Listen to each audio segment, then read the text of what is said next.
told a number of times, kindly put money in people's pockets. That the purchasing power of people has dwindled. Now when we say, looking at our population, looking at those who are employed, we go for those who are at the lower cadre because you campaigned on the platform of bottom-up economic transformation agenda. I was not with you in that, but I am now a student of that, and I've learned very well. I understand the bottom-up economic transformation agenda.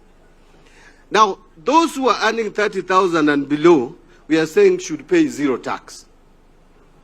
And by the way, it is not just those who are earning 30,000 and below. Any money that you earn, which is 30,000 and below, even if you are earning $1 million, your 30,000 will also not be taxed. And then someone says that is not good enough. Look at how much that 6,000, from 24,000, which is not attracting tax today, to 30,000, is 6,000.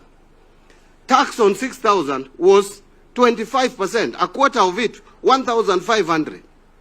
Then someone is saying that is nothing. It is nothing to you because you are earning $1 million. But the person who is earning 30,000, it is a lot to give back that person 1,500. So wacha madarau, wacha kudarau hao watu. They feel it, and by the way, when I meet police officers, they are very happy. They are very excited with us, Your Excellency. The teachers who are earning 30,000 are very excited. And we have even gone a step further to propose that even the next 20,000, instead of taxing it at 30%, we tax it at 25%. That is another 5% off. That's another 1,000 shilling. It is nothing to you because your lunch is 10,000.